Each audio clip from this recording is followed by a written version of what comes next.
Welcome to the only show bringing cops and the community together for some real talk and some real listening. This is uncut.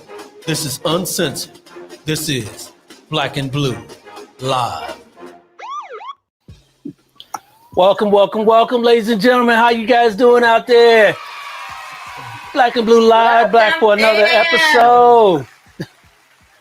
What's going on, people? How you guys doing out there? How you doing? Dan? Oh, long time no see. We didn't have a show last week. Good to see you back. Yeah. So what's going on with you? Back. It's been good. And we just, saw an inauguration, celebrated Dr. King, celebrated the wedding anniversary. It's a good year. Okay. How many years was that? What's good with it? So 5. We made it 5 years. Okay. All right. Still Round of applause there. 5 years. You love me. Yes, and we didn't get a chance to talk that much since the inauguration. This is our first show since the inauguration. So that was some stuff there. So I want everybody very timely. Yes, that was great. That was great. And it was without incident. So I'm glad that happened without, with everything that happened in the Capitol stuff the week before. So, I'm glad there was no incident. But Dr. King, the celebration. I'm also glad we witnessed the first woman ever. Yes, Kamala. Yep. Hello. Yes, y'all. And they putting in work. They putting in work. All right. Yes. All right. So and all of the women there was playing too. The coat game was on point. Even Bernie's mittens. I was all for it. I'm gonna give me some of them mittens. Yeah, I should put a meme of a Bernie up in here, having a seat behind you or something, or back here somewhere. You can sit right here next to me.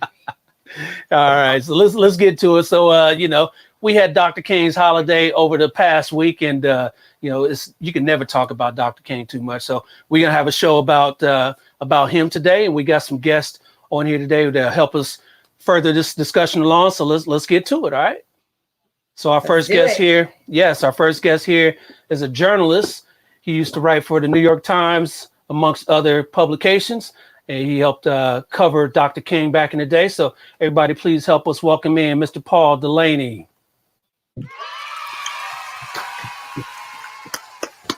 Thank you. How you doing, sir?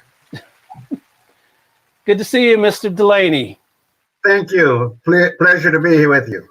Yeah, we're going to hear some stories from you today. So I appreciate you for coming on today and joining us. Our next guest here, he is a 25-year veteran. I think he's even more. We'll let him tell you. He works for the San Diego Police Department. He is a captain down there. Everybody, please help us welcome in Mr. Captain Ben Kelso. Welcome. Good evening.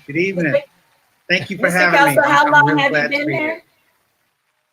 How long I've been here almost 31 years. 31. Almost 31 years in long parts. It'll be 31 years in a couple months. Yeah, that's longer than I've been alive. That's longer than I've been alive. So I've aged myself. There you go. I've dated myself. Yeah, not quite.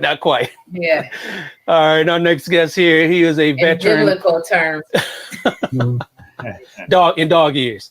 Our next guest here is a veteran that retired from the Federal Bureau of Investigation. Everybody, please help us welcome in Dr. Doug Shipley. Good evening. Glad to be here. Dr. Shipley. How's it going, sir? Glad to be here. Everything is well. I'm doing well. I'm glad to be here. All right. Thank you. So let's bring everybody on here. So I want to thank everybody for joining us here today. And I want to thank you guys out there for joining us as well, as we are broadcasting live on Facebook, YouTube, Twitter, Twitch, and Periscope. Make sure that you go to those platforms and you like this conversation. You can join in with your comments and your questions as well, and we will get those on for the panelists. But today we're going to talk about Dr. King and his legacy and everything that it meant to us back then in the civil rights movement and what it still means today, because it's still poignant with the events that have been going on here in our country as of late. So let's get into everybody here one by one. Just tell a little bit about yourself, and then we will further the discussion from that. So just a little bit about yourself, Paul, for the audience here. Tell the people about you. Well, I was born in Montgomery, Alabama. I used to see Rosa Parks walking just about every day past my house. My family moved to Cleveland. We escaped Alabama and ended up in Cleveland. I finished Ohio State University in journalism, and I've worked in such places as Baltimore, Atlanta, Dayton, Chicago, New York, Madrid, Spain, and here in Washington. All right. Well, glad that you could join us, and we'll get into your experience as a journalist covering Dr. King and the whole civil rights movement back in the 60s. Captain Kelso, tell everybody that's watching this here on all these various platforms a little bit about yourself. I've been with the San Diego Police Department since 1990. I grew up in Michigan, in Flint, and then I went to high school in Detroit. And then, Mr. Delaney, I'll have you know that I actually went one semester of college in that state down south, known as Ohio. But I'm a Michigan person. But I do have Kelso relatives, believe it or not, in Columbus, and they are a part of that Ohio State fan. Ooh, I can't believe I just said that. You did. Ohio State. Yeah, I know. We usually call it that team down south, but anyhow, the other team. I've the other team, and we call Michigan State. We just refer to them as little brother. So, but I digress. I have worked in a variety of assignments along the way. Most of my time I've worked in underserved communities in San Diego. That is kind of where my heart has been in my entire career, and to really be a part of those communities as I'm working there, not to be someone from the outside that's working there. I actually indoctrinate myself into the community that I work in, and I've been known for that here, and I have enjoyed quite some time. All right. Well, thank you for joining us. We appreciate you. And last but certainly not least, Dr. Shipley, tell everybody out there a little bit about yourself. Well, I was born in Houston, Texas, but I grew up in Kansas City and Jefferson City, Missouri. Graduated from the University of Missouri in Kansas City. Went on to become a police officer in Kansas City. Taught at the police academy, and I was there for 5 years before I joined the FBI. With the FBI, I got a chance to go back to Houston as my first office. Went back to the Virginia area, taught at Quantico for a while. Went overseas to Barbados as the assistant legal attaché overseas, and came back to the States. In my career, I had the chance to be an investigator of civil rights, a supervisor in the field for civil rights, and a supervisor at headquarters regarding civil rights. So that's a little bit about me for now. Yeah, good experience there. Glad to have you on the program as well. So thank you, gentlemen, for joining Lizzie and I.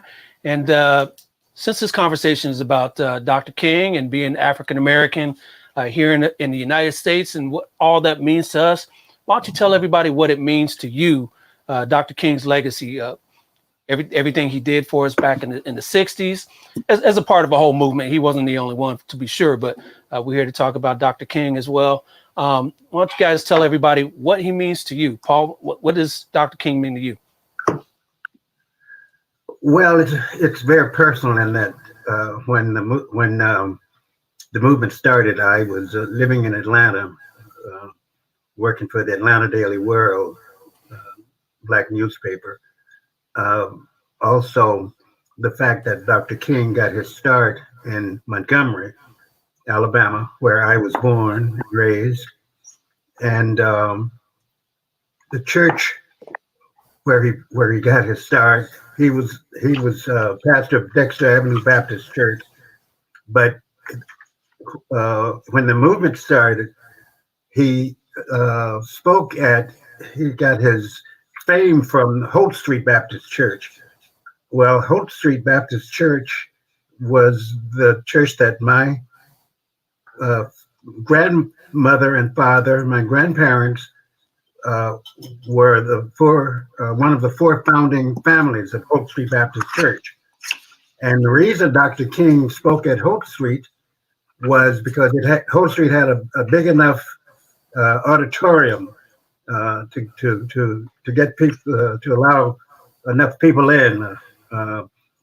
Other churches had small auditoriums, so Hope Street became the base of Dr. King, and was just coincidental that when I was working at the Atlanta Daily World and the civil rights movement started, the sit-in movement started, the World, when Dr. King organized SCLC, he moved it from Montgomery to Atlanta, and it turned out that was 3 doors from the Atlanta Daily World, the paper, and I could walk into the office, SCLC's office, and talk to Andy Young, Dr. King, Dr. Vivian, and whoever was there.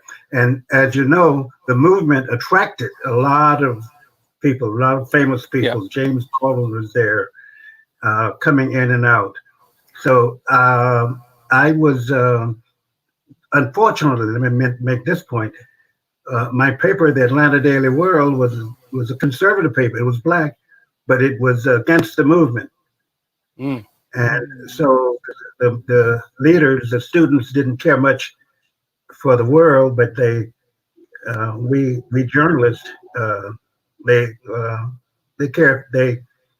They allowed us to cover the movement. In other words, we became friends with, and a lot of the people who were student leaders then, and eventually became leaders. Otherwise, I followed them throughout their careers. In fact, remained friends with most of them, most of the leaders: Julian Bond, Lonnie King, Andy Young, et cetera, et cetera. I left Atlanta and went to work for the Dayton Daily News. Well, let me back up a little bit too. While I was still in Atlanta, as I mentioned, the Atlanta World was conservative. It was against the movement, and since I covered the movement, and I eventually was fired by the World, but I became a probation officer at Atlanta Municipal Court as the movement progressed, and eventually I got back into journalism by going to the Dayton Daily News, and from Dayton I went to Washington, to the Washington Star, and I joined the New York Times in Washington, the Washington Bureau, and for the New York Times I worked in Washington, the Chicago Bureau. I worked in the Madrid Bureau, but for most of my career at the New York Times, I was an editor in New York. Okay. Is that enough? Yeah. Or should I? No, you did. You did good. Appreciate that. I have a question for you before the other panelists jump in. Mr. Delaney, you had mentioned when you were introducing yourself, you all escaped Alabama. Can you just expound a little bit so that, because I know we have a lot of youth watching and things like that, just to give some context, because I don't think they understood. A lot of times they only get the I have a dream speech. And so they don't understand the militancy and the revolutionary, mindset of the movement, and particularly Dr. King, even though it may have come, some people want it as a Slurpee or a hamburger or a hot dog. He had the ability to put whatever was needed on the table. But I think the context of what was going on and the reality and how cyclic it still is important to share. So when you said that you all escaped Alabama, what was that, and what does that mean? Well, Montgomery was its nickname was the cradle of the Confederacy. There were Confederate statues all over town. It was a very segregated city. Growing up in Montgomery was, well, to be honest about it, we had very little contact with white folks. We avoided white folks as much as possible. And to be honest about it, also, my family, I personally had no bad experiences dealing with whites, but I knew most blacks did. And I knew several black people who were killed, for example, by police. A black teenager in our neighborhood was lynched in Montgomery. So it was just, we were very glad. I was glad my family got us out of Montgomery and moved us to Cleveland. It was liberating. Cleveland, Ohio was a welcoming change from Montgomery. So Montgomery was it lived up to its name of being the cradle of the Confederacy. It was the capital of the Confederacy. And when I was growing up, there was just real hostility between the races. And that's saying a lot. If going to Cleveland felt better than being in Montgomery. You're right, Dale. Yeah. However, we didn't get lynched in Cleveland. It puts context when we compare that. Yeah, but we didn't get lynched. The food was better or the housing market is better. We moved so we didn't get lynched. So we wouldn't get lynched. And again, the time frame, because I think a lot of times people are like, oh, that's the 1800s. Those are the slave days. No, this was very relevant. This is in the time. Yes. And this is the times that my parents can speak to in regards to segregation and things like that. So we're not that far removed from the issues that we're dealing with, and our failure to deal with them we'll just keep repeating this cycle. So thank you for sharing. Absolutely. Absolutely.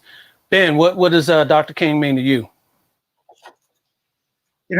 Similar to what Mr. Delaney discussed, my parents came from the South as well, right out of Alabama, and they migrated their way up to Michigan. My mom is from Tishomingo, Mississippi. I can only pronounce that because she put that in my head as a child, that she's from Mississippi. And I don't even know where Tishomingo is. But I know that's where her family is from. I like the name of it. Yeah. Oh yeah, that's where they're from. And my father's family is from Alabama, and they all moved up to Michigan in the '60s, the early '60s, obviously for work. That's when General Motors was at its high. I think most of the people started migrating from the South during World War II to find work in the factories during that war effort, and they wound up settling up there in Michigan. And I was born a year after Martin Luther King was assassinated, and I learned about him through the stories of my grandparents and my father. Being that he was an educated man, went to college, I had to read books as a child, the Miseducation of the Negro and Frederick Douglass's books and other things like that. And that's how I learned about Martin Luther King. And over time, what that translated into is understanding that it's important to be a voice for others. It's important to have that activism spirit, that ability to speak as a group and try to get change to come about. And that's what eventually led me, while I was in the San Diego Police Department, to the San Diego Black Police Officers Association, where I've been a member for over 30 years. I was the president for quite a long time. I'm also a new member of NOBLE, which is the National Organization of Black Law Enforcement Executives. I'm involved in that as well.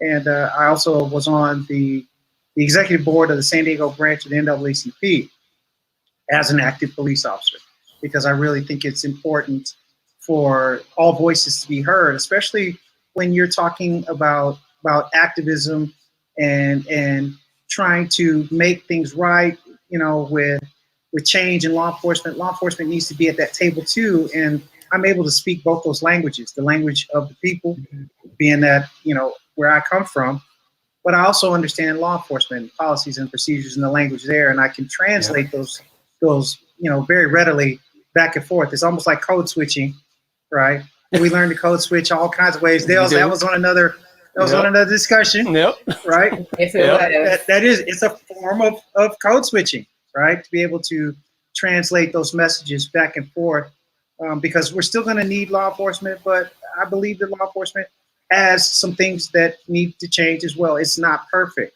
right? And the only way we're going to be able to make those changes is to do it together. And I think that's what Martin Luther King exposed when he came to fame, you know, with what he did in Montgomery and throughout the civil rights movement, that the only way we do these things is do them together. He did not do it alone, right? There were lots of people that joined in with him, right? Yes. And they were all colors. That's the main thing. That's the main thing we were going to talk about as well, that the other colors were involved in that as well. Before we get to you, Dr. Shipley, I want to talk, make sure that everyone joins the discussion on Facebook, YouTube, Twitter, Twitch, and Periscope. Mr. Daryl Watson on Facebook says, greetings from San Diego. Thank you for joining us, Mr. Watson. So make sure your comments and your questions come in and we'll get those on. Tara Gentry Thomas on Facebook says, greetings from San Diego as well. Great point, Captain Kelso. I agree. All right. So Dr. Shipley, why don't you tell everybody, what Dr. King means to you as a Black man working in law enforcement and just walking these streets of America? Well, let me back up just a second. My introduction to Dr. King was 1968, his assassination. I walked into my house from outside, and my mother, who listened to the radio, we didn't watch TV a lot, but we listened to the radio, and it was in the kitchen. And my mother was crying, and I had never seen my mother cry before. And when I asked her why she was crying, she said that Dr. King had been assassinated. And so the power to have my mother cry perked up my curiosity about who was this Dr. King. Now, I come from a family of 4 generations of preachers and teachers. So I grew up in an environment like Dr. King's family.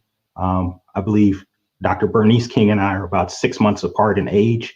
So when I saw the funeral on television, and again, my dad was involved in civil rights movements. So I always grew up in this social justice movement, if you will. So King, to me, was another person who was providing a source, a guidepost, if you will, for a social movement. Again, as the other brother mentioned a second ago, that there were lots of people involved in the movement.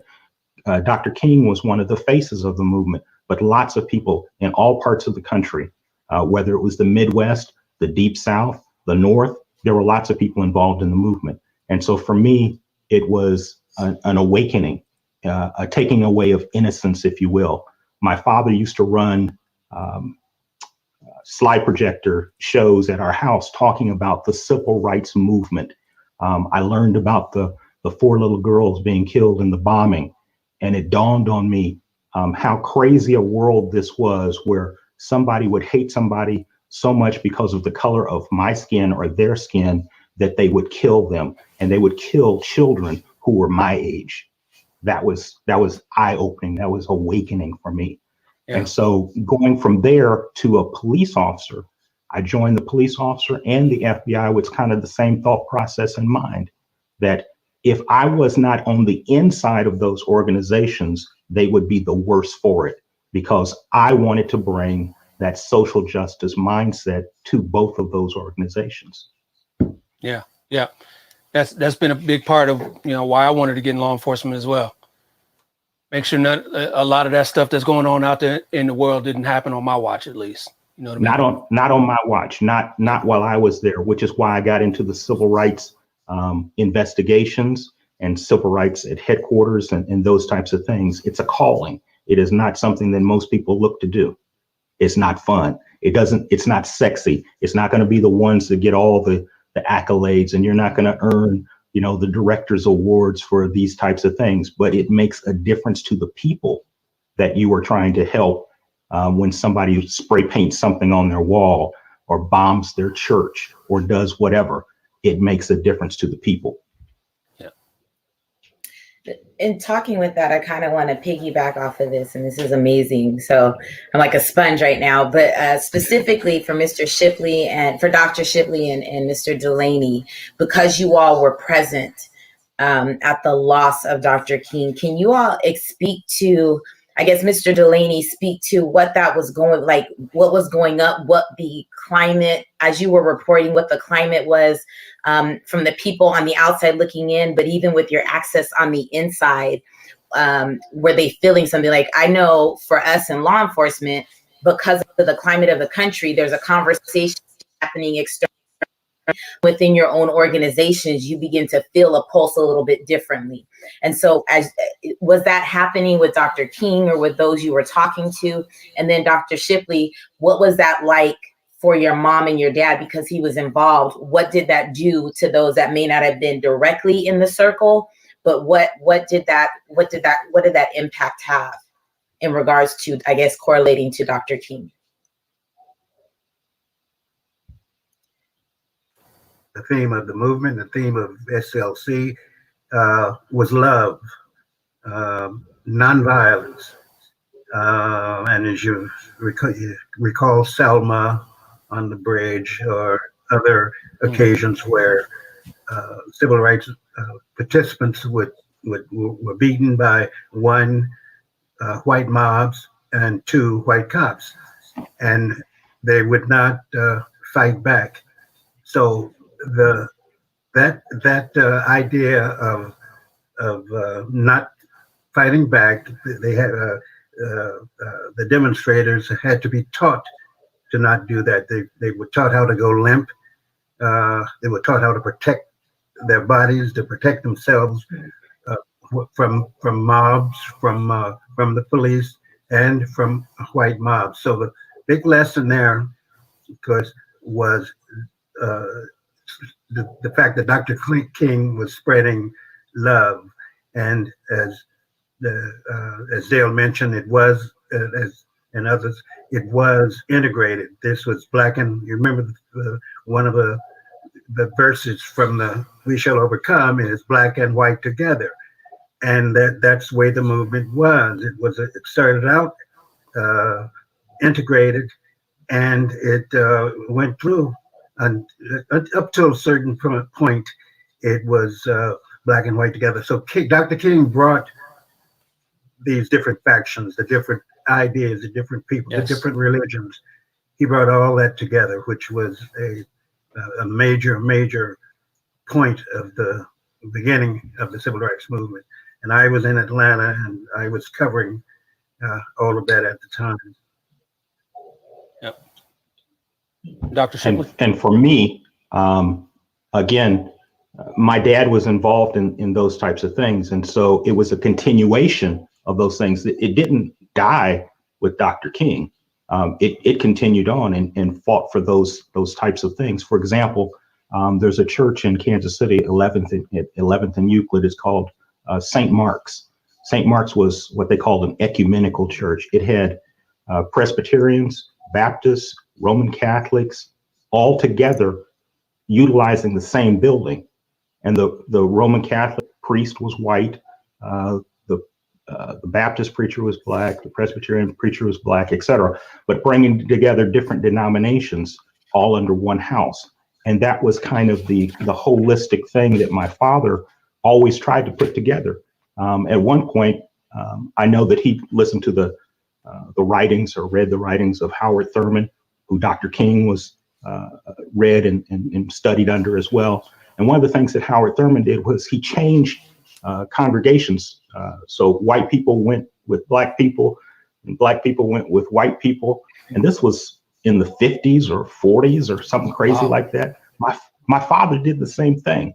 My brother and I went to go live with a white family for about a week or two in what was the hinterlands of Kansas City at the time. It was, the country. And they sent a child to live with my dad and my mom and our family, always trying to do the integration thing, because my dad grew up under segregation. My dad grew up under Jim Crow. My dad grew up under all those things, both my parents, I should say. And so he was always trying to integrate, always trying to bring people together. And he preached about peace and love. And so the continuation of the King legacy, I go from a personal aspect in that it continued through the people who were surrounding the people I was around, the greater country itself, the region, etc. Nice, nice. Another comment on Facebook from a Robert Steed. Proud to say that I know Dr. Shipley, and I call him a friend. Thank you for that comment. I'm sure Dr. Shipley loved that comment as well. He gets a dollar for that. He gets a dollar for that. All right. Yeah. He's All upgraded from a penny for your thoughts. Yes. And another comment from Daryl Watson again on Facebook. My father was in the Navy in Norfolk, Virginia. He was called back to base the night Dr. King was killed because black sailors were rioting on base and they needed the black non-commissioned officers to calm them down. Yeah. Very interesting you said that, this comment, Mr. Austin.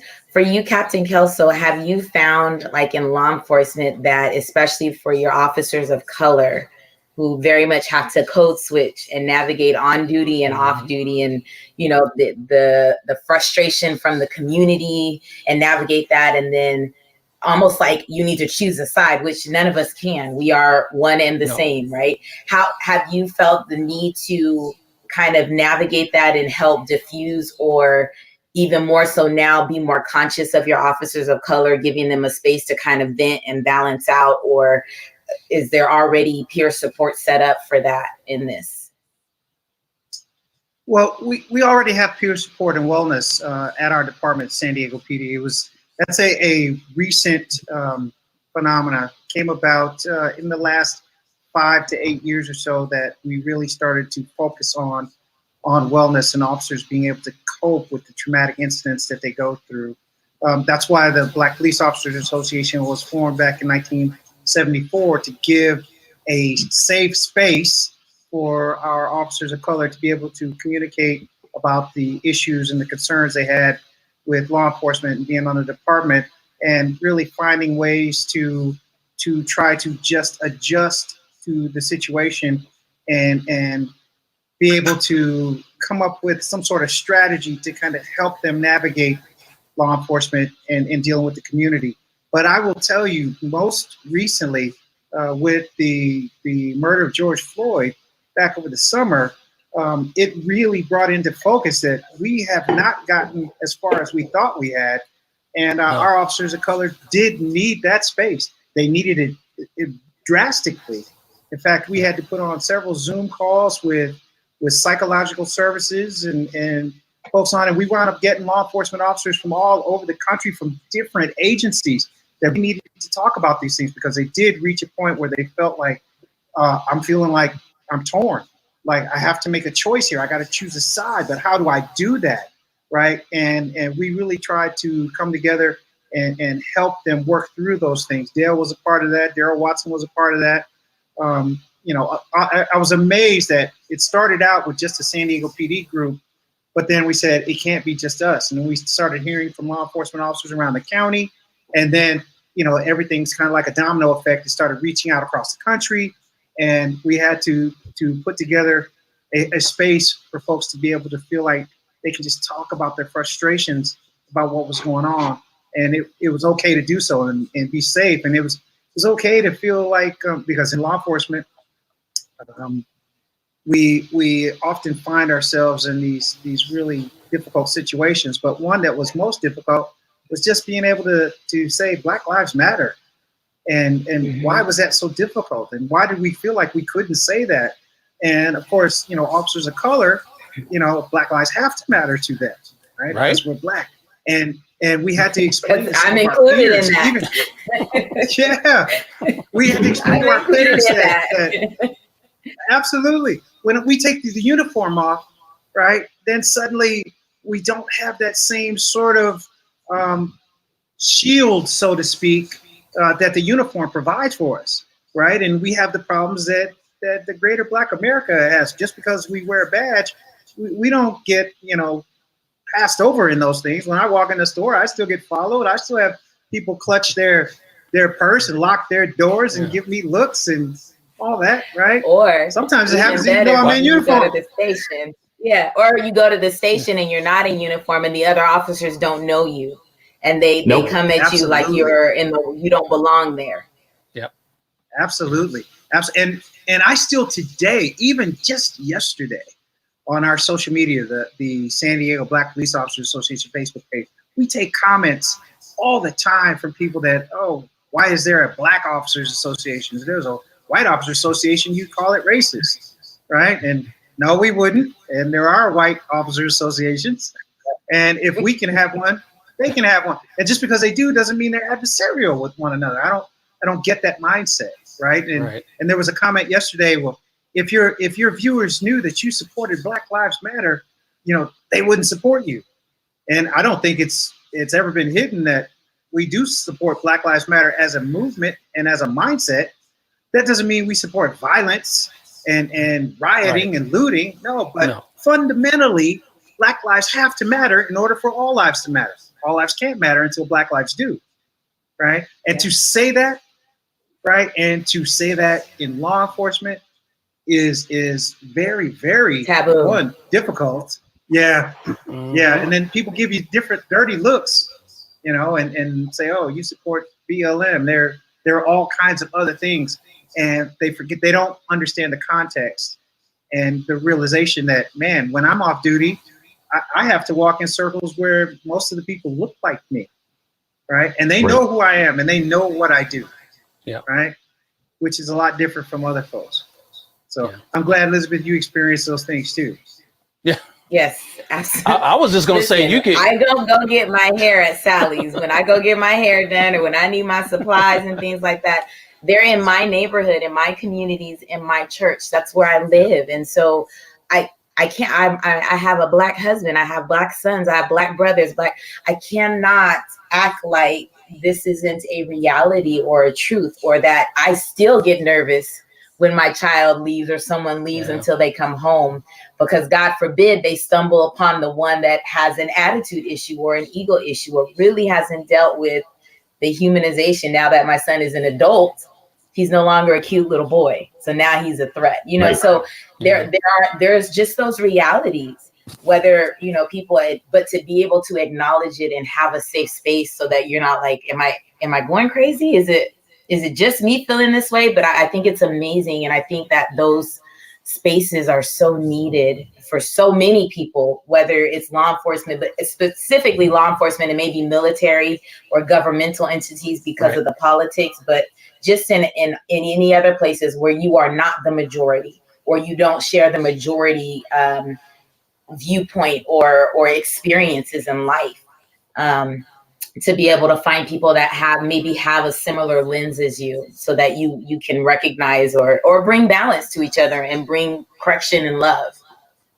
Yeah. You know, one of my big disappointments at the moment is that everything that you're talking about, we thought we were resolving that back in the 60s, 70s. We thought that the fight we were going through, that we would make the world so that we would not even be having this conversation now, that you would not be experiencing some of the same things that we did. You formed a Black Police Association, well, in 1974.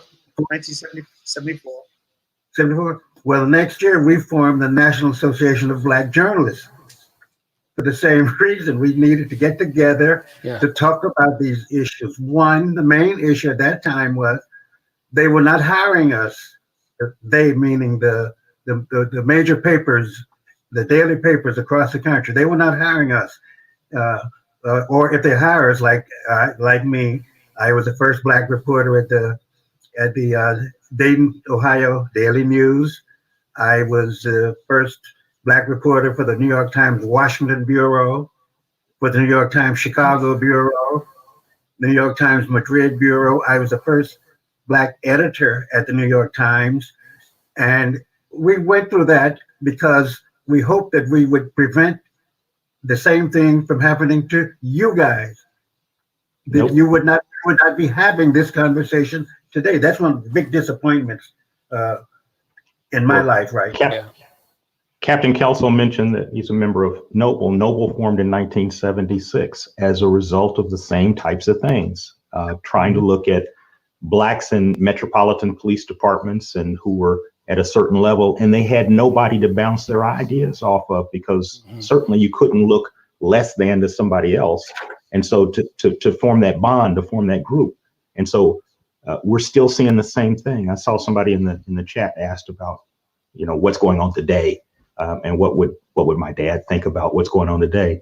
Well, I'm a historian by avocation. And if you look at the history, the cyclical cycle, about every 50 years, there's a blacklash, and they try to bring black folks, they try to bring folks down that have gained a certain amount of power, if you will.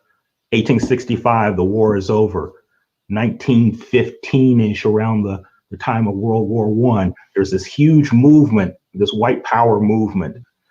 Take another 50 years, you get to 1960s, huge power movement to try to take people and keep people from having power.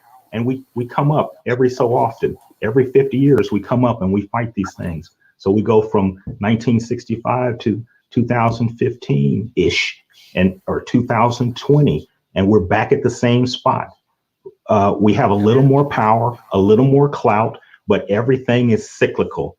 And what I was thinking about when Black Lives Movement started, when all of these kinds of things started, I was thinking, wow, we're just in the same vicious circle. I said, but today, I'm not feeling it. I don't feel like holding back anymore. No more is my mantra. Absolutely.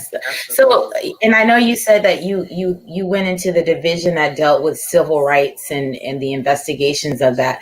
To put context in that, especially for those, maybe some naysayers or those that just don't understand, it's still a real thing. It's still current. It's not, it's not a lot of times I've heard people say that, oh, that's an 1800s thing. That's the 1900s. You guys had a black president. Can you confirm or bring clarity to how real and how often these rights are being violated? And it's not just a, the scapegoat of a backlash because the employee wouldn't hire you. You're mad because of this, that, and the other. You weren't competent enough. These are very blatant violations that occur. Real thing. First of all, the FBI has the jurisdiction for federal civil rights investigations. They are the only agency with that jurisdiction. So the FBI investigates things from housing discrimination, civil rights as in freedom of speech, civil rights in terms of going to your worship or your synagogue or your house, your mosque, all of those kinds of things. And they haven't stopped. If they had stopped, there'd be no reason for a whole section devoted to those kinds of things, but there is a whole section devoted to them. And they do things, what they call color of law violations. Color of law has to do with people who have authority under the color of law who do bad things. Police officers, judges, those types of things. So if there is a judge who's taking bribes to send little black boys off to boot camp for 20 years and those kinds of things, that would be a color of law violation. And that's a thing that's happening, correct? Absolutely. I'm not talking about the judges sending little black boys off to boot camp. But I'm saying there are issues that this is still a branch of the FBI that is getting cases constantly. Okay. And looking at it's still happening. Looking at the old cases as well, trying to figure out those unsolved things. And yes, Captain Kelso, it is still happening. It still happens on a daily, a weekly basis around the country without fail, but you don't get a lot of press about it. That's all. Yeah. Mr. Delaney brought up something about the black press. I'm pretty good friends with one of the leaders of the black press here in San Diego. He has the Voice and Viewpoint newspaper. His name is Dr. John Warren. And one of the things that he talks about weekly is how the black press has really been marginalized and really diminished. And that was a space to be able to get these stories out because they don't get covered in mainstream media, right? And what we're finding is this is sort of a universal conversation, really about blackness in America, because it's not just the black press or it's not just black law enforcement. It's in the medical field. and it's in all these other institutions. And then we start talking about, which is almost like a bad word when we start saying institutionalized, racism and discrimination. People start to believe implicit that bias. Oh my goodness! Right. Yeah. If I don't say the N word to somebody, I must not be racist. Right. But that doesn't mean a system isn't by design, marginalizing entire groups of people. And we know it happened. We know it was set up. Right. If we start talking about the laws and voting rights and all these other things that Dr. King fought for, is because it's been systemized from early on in this nation, and it hasn't gone away. We're still a work in progress. We're trying. But you know what the comeback is, Ben. You're a captain in San Diego PD. Dr. Shipley, you were an ASAC, right? Over at when I retired, I was acting ASAC. Yeah, and Paul, you were an editor at the New York Times. Things have changed, right? Isn't that the comeback? No. things have not. Exactly. Well, they have changed. They have changed. They've gone from being covert to overt. That's where they've changed. In 2020, it was the year of clarity. 2020, overt. Things were coming out that hadn't been spoken of, done over the years for a while, and so you saw it. And so my point is that yes, things have changed, but they haven't gotten any better. Things have just changed. They've changed the way they do things. They've changed their coded language. They've changed their whatever in terms of what they're saying to people. You speak so articulate. Oh, you're a credit. So articulate. I'll give you an example of that one. Someone asked me what prep school I had gone to, and I just laughed. And I went to public school my whole life. And so just the fact that I can speak the English language or speak Spanish, it's unheard of. It's mind blowing. But if I told them other things that I do, it would be mind blowing too. And so they put you in a separate category. Well, you're kind of like one of those. So you're not like those other people. Yeah. And so you're one of the good ones. Mr. Delaney was talking about he was the first this and the first that and the first this. I want to talk about a world where it ain't no big thing that Black people are in a position. When every person that comes along, it's the norm and that type of thing. But we haven't gotten there. We haven't gotten there because we're still experiencing first.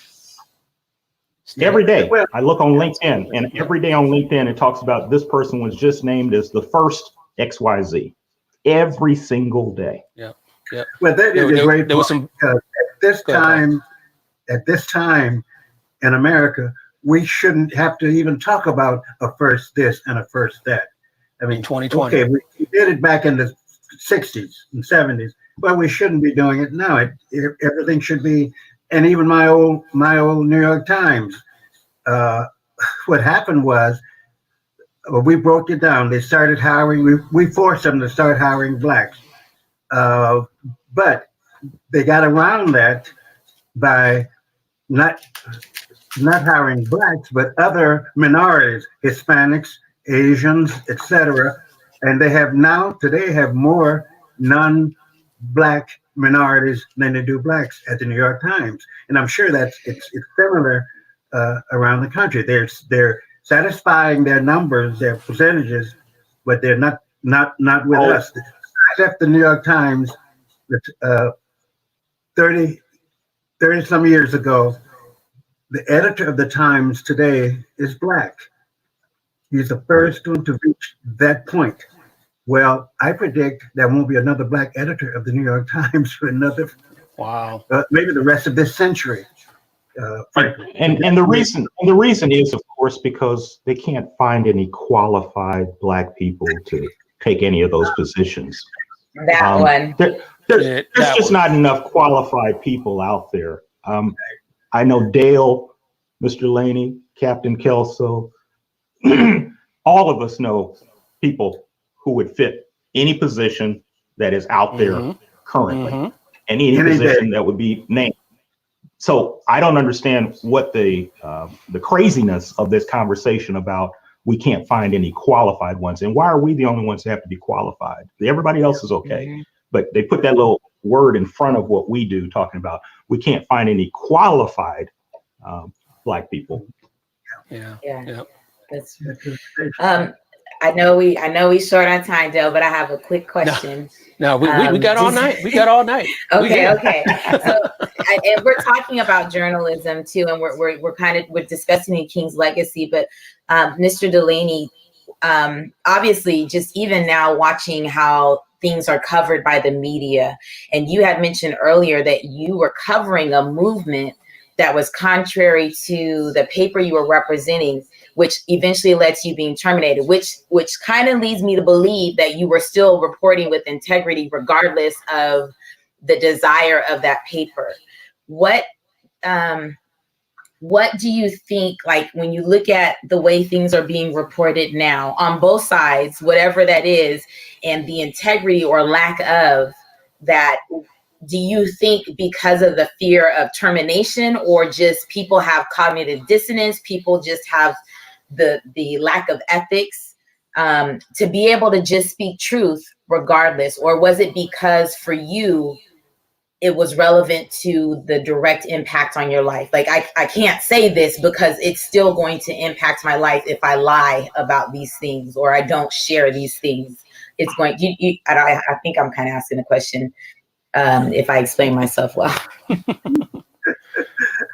Well, it's the media today is different from when I started. When I was even after I left the Times, it has changed so radically. Back in my day, truth and honesty were main factors in your work. You stuck to it. Today, the media is all over the field. In fact, a lot of what is regarded as media, I wouldn't even call it media. A lot of the right-wing stuff that's out there, the untruth. So I think we're in a time now in this country where, and the time in my profession, where we have got to take stock. Something's got to shake out. We've got to get back to being straightforward, telling the facts, the truth. And my opinion, let me give you one example. I went to interview in Detroit. I went to interview a black leader in Detroit. And when I got in his office, he said, "Okay, I want to know your views about the civil rights movement before we get underway. I want to know how you feel about." I said, "Well, my view of the civil rights movement, my views don't matter. I work for the New York Times. You know what the New York Times is about. That's what you should be concerned, not what I think." He said, No. I want to know what you think. I said, "Well, I'm not going to tell you what I think because I don't want what I think to influence what you tell me. I'm not going to tell you what I think should matter to you." He said, "Well, if you don't tell me what your views are, you can't interview me." I said, "Okay." So I left. But that was my. You didn't have to know my point of view. You knew what the New York Times. That was the writer for the New York Times, and you know what kind of paper. The New York Times was not the Wall Street Journal. It was not the Chicago Tribune, or it was not some right-wing thing. You know what it was about. So that is one of the things that I think we've gotten away from now. And that's why the media is all out there. That's why you get all these untruths. That's why they talk about what your own facts. There's no such thing as your own facts. Yeah. But your own truth. Yeah. Nowadays. Yeah. Yeah. And that's something I wanted to get into a little while ago. Real quick, was the use of the media. It's kind of changed from your day, Paul. Now we got social media. We've got platforms like this here where everyone can be a journalist. Everyone can speak their truth, as it were today. What was that evolution? I'm sorry, that you've seen from back then, and how Dr. King used the media to elevate his position, his status, his message, and what BLM and police departments and other organizations are using the media as well. Well, the one thing that is obvious nowadays is that has changed is the the public's regard for the media. Or even back in the day, we reporters, we journalists were sought out. We were not the enemy. Today, certain elements of society have made the media the enemy, and made it the enemy because the media, most of the honest media is not going to just go out and cover you the way you want to be covered. They're not going to cover the right wingers, for example, the way they want to be covered. Well, back in the day, everybody realized that we were straight shooters. We were down the middle. We as Jack Webb would say, just the facts, man. We took what we saw, what we knew, and we didn't go off on the edges. But nowadays, they expect us. Well, there are media that will cover them. Fox News will cover QAnon, et cetera, the way they want to be covered. Well, those are not the facts, ma'am. Right. And that's the difference nowadays, Dale, is we were honest with the facts, and that's not the case now. It's not the case. I think our news now is more kind of the person with the cell phone, and it hits the news media, it hits social media, it hits those kinds of things. The same shocking kinds of images we're seeing, in the 50s and 60s, whatever, the hoses, Bull Connor, the dogs, and whatever. When that came on the news for the first time across America, that was shocking.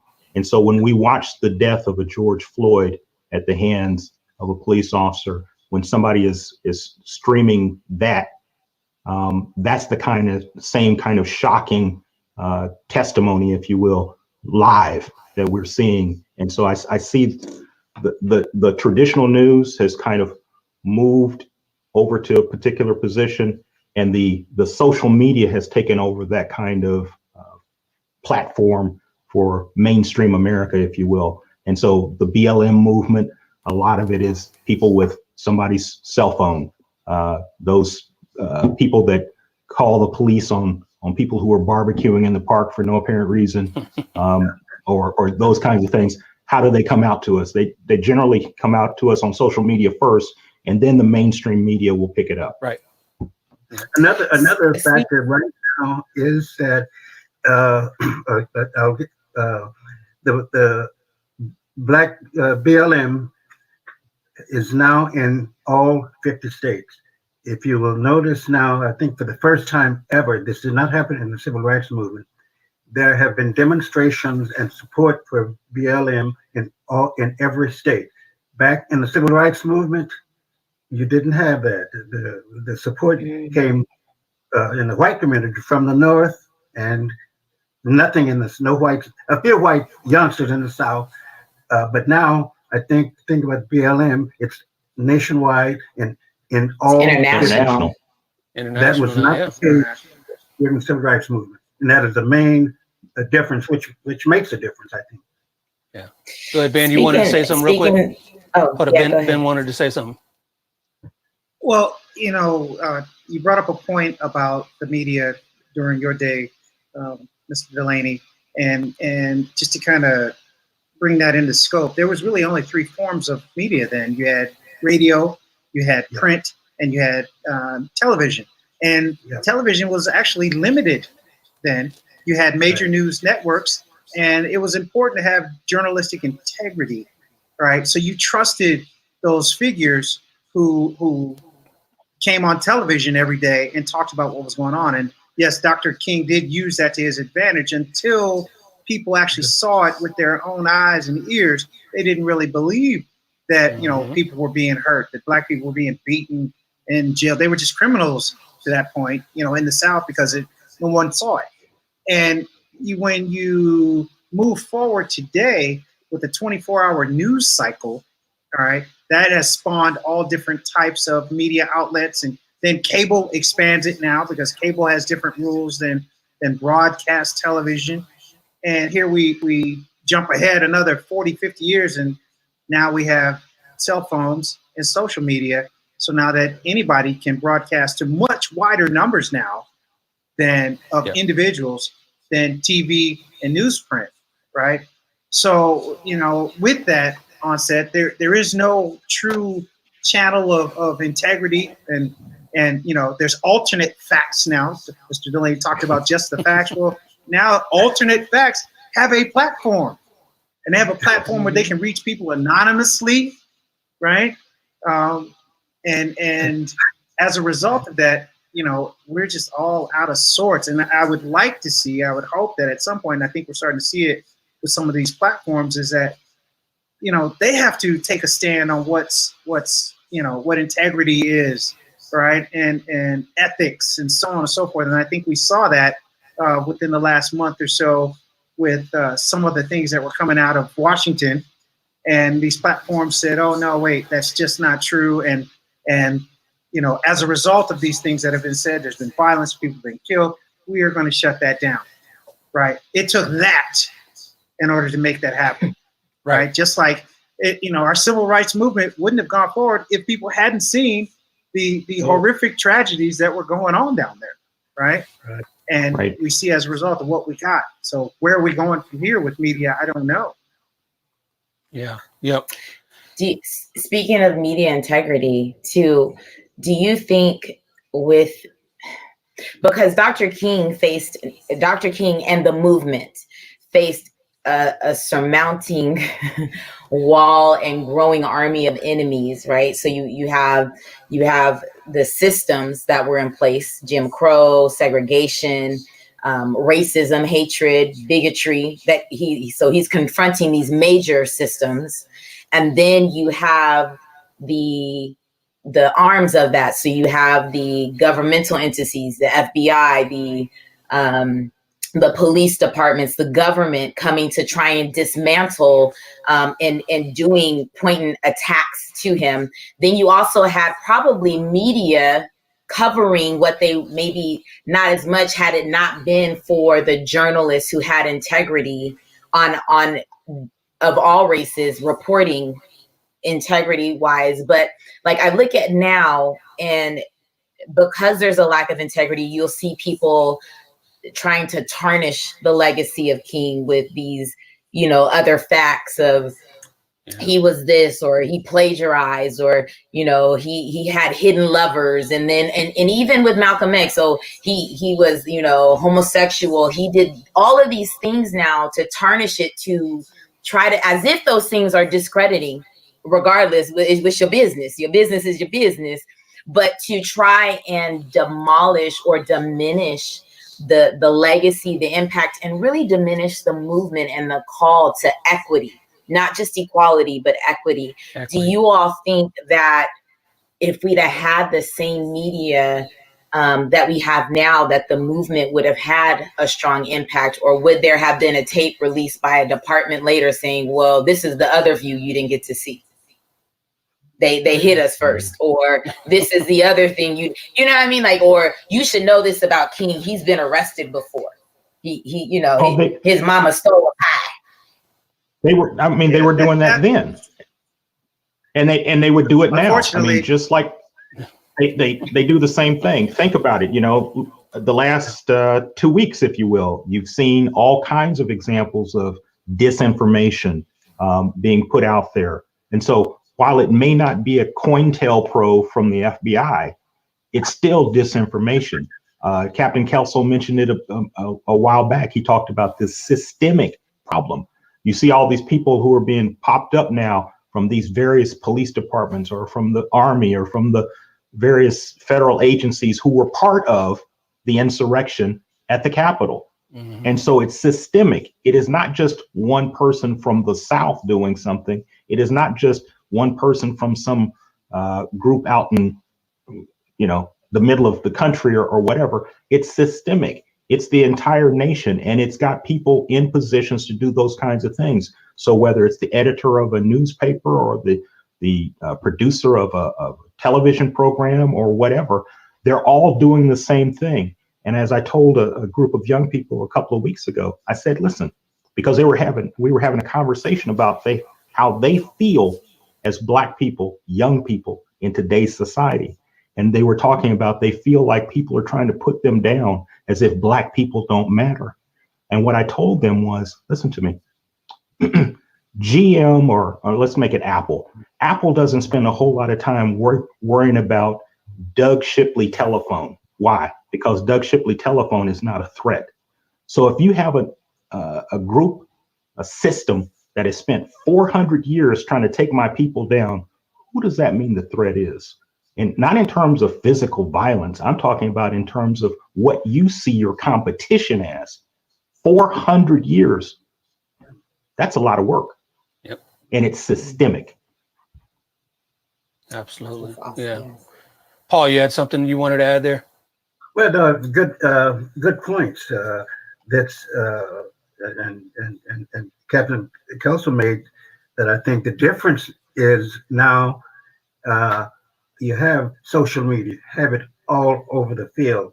Back then, as Captain Kelso, it was the three networks, the few national papers and magazines, Time Magazine, Newsweek, New York Times, and they were pretty straight back then. Today, they're still straight, but then you've got everything else now, where you get all kinds of truth and untruth to contend with. There's so many outlets for these things that suddenly now stories get hidden. When there was only 3, you had a place to go, you knew where you could go, but now there's thousands, I mean, literally thousands of channels on cable, right? Thousands, maybe millions, I don't know, on the internet with different platforms and things like that, that suddenly everyone becomes lost, right? And you can only view so much. So now we start compartmentalizing. You look at your few, I only watch really a few channels. I might have hundreds of them at my disposal, but I only watch a few, right? Yeah. Same with my phone. You know, there's only so, hey, Dale found me on one of the few websites I go on LinkedIn, and hey, we're on Twitter, Facebook, Instagram. Pretty much it for me. He's got more. He's got Twitch and Periscope and all those things. But what happens is by having make sure that everybody choices, like and subscribe to those as well. That was a plug. That was a shameless plug, right? But what I'm saying is that there's so many choices that suddenly, you know, you become lost in this just ocean of information. You don't know what's true, and you don't know where to get it from, right? But to your point. No, I was just going to say, to your point, that's, you know, Elizabeth talked about biases, those kinds of things. You have confirmation bias. So you're going to pick the channel to watch on a regular basis that has views like you do. Mm-hmm. So whether that's to the left, to the right, whatever, you're going to pick that channel. And so that's what you're going to listen to. And so all day, every day, you're going to listen to that same rhetoric. Yeah, you're gonna listen to and that's why I listen. That's why I do listen personally to Fox News and all those to hear what the other side wants to think. You know, I just don't want to listen to one view all day. I got to get both sides of that equation. You want to know what's funny? You want to know what's funny is that's systematic too. That's, you know, the bots kind of channel information. They analyze everything that you do, right? And, you know, that's not a conspiracy theory. There's actual, you know, they analyze all that data, all that metadata, right? And they channel things. Take off the tinfoil hat. Intentionally. Yeah. Yeah, there are algorithms, especially when you're using social media or internet things. There are algorithms because that's how I sell you stuff. That's how I follow you. That's how I read. And then I start to, based on the algorithm, to predict what you're going to do, what you're going to buy. I get you to click on stuff. Now I have access to your microphone, videos, and I have your bank accounts now. You know, don't worry, don't change any passwords. I'll give a few more minutes. I'm kidding. But you know, that is the reality of it. I think we become such a trauma porn and a disconnected society that it makes it easy to continue the cycles. because we become desensitized to humanity. We become desensitized to, if you ever watch some of our kids now, they don't know how to function in person. They will sit next to each other and text each other, but not be able to have a conversation because we've gotten so much technology. And I definitely think that would have killed any movement without interpersonal skills. But it also removes the humanity of me, because now I'm just I'm a 42 word Twitter clause, or I'm just what I posted. I'm limited to what you can Google about me. And now you've made the assessment. Right. You missed the birthdays, you missed the days I was disappointed, you missed my victories. You were not there when I made my first terrible cake, or when I finished. You don't get the humanity of who I am. Yeah. We are solely lifted to that. And so I think it's interesting, though, because of the same token, it was very limited with Dr. King, in terms of people only knew what they knew other than experiencing that speech. So then it goes back to the integrity of what's being shared. Does it really matter? Is what you're doing, what is it that you're putting out there about you? What are you leaving out there for yourself, for the legacy? What is the legacy that you're leaving for people to measure your life to? Which I never want to be measured by what's on the internet, but if it's going to be that way, my God, let it be real. Out. Yeah. Man. Right. Yeah. And as we wrap this up, if you're not a hashtag that's trending, then you're invisible. Yeah. Right. Sadly. Right. And I don't want to be a hashtag. I don't want anyone to be a hashtag, because that means we are talking about who you used to be. Hashtag black and blue. Hashtag black and blue. All right. So, hey, so as we wrap this up, and we were talking about, the way our children are thinking about now, I wanted to talk about real quick. What are Ben, you've got some young children as well. Lizzie and I, we've got, young adults. What is their legacy, Dr. King's legacy? Do they know about that? Were they taught about this in school? What's our responsibility as Black people now to make sure that legacy moves on? What's your thought on that, Ben? I think what's important to me, and especially to my kids, is getting them to understand that Dr. King was more than I have a dream. Yep. And what's funny is when the holiday came along and we have these celebrations and people are embracing this that wouldn't have embraced who Dr. King truly was. Dr. King was a radical, and he was thought of by the FBI as the most dangerous man, in the nation during his time, right?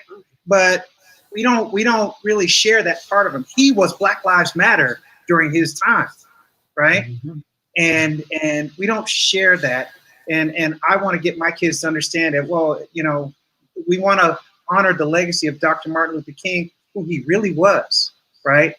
And who he really wasn't the I Have a Dream speech. It was all kinds of speeches. But at the end of the day, he was considered a radical, and he wanted to change the world.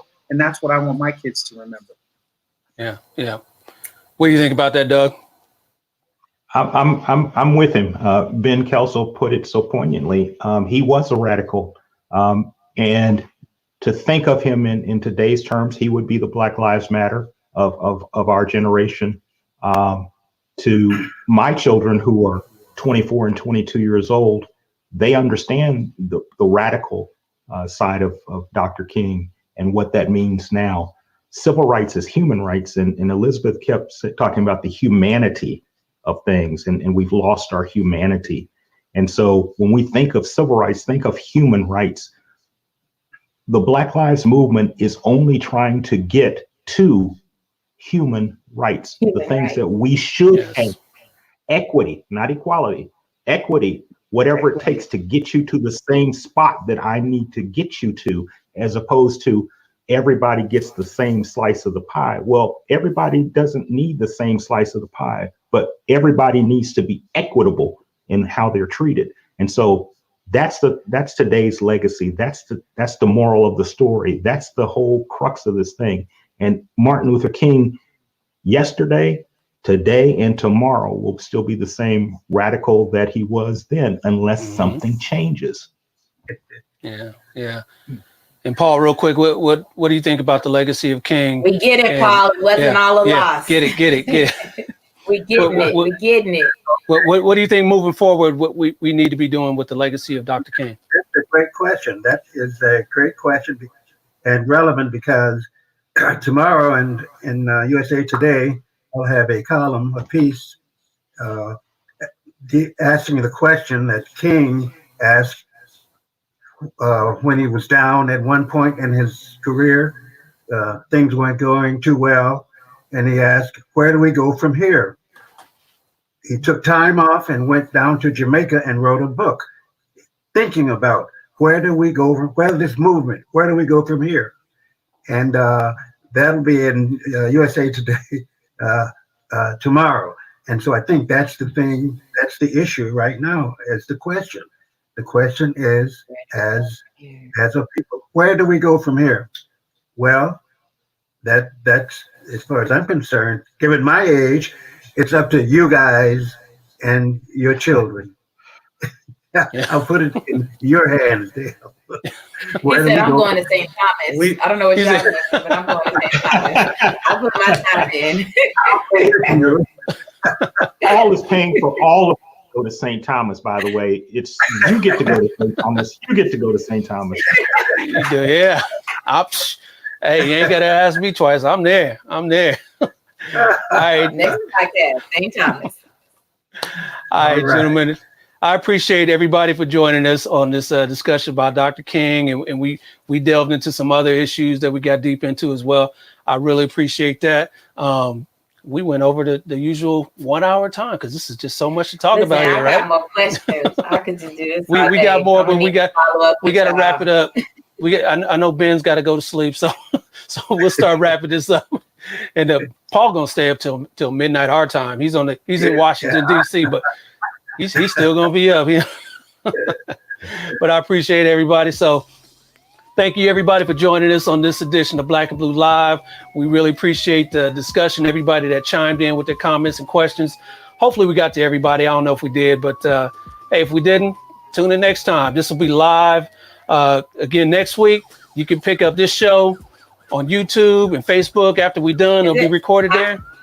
It'll still be there. Live next week. Your wife ain't gonna be okay with that.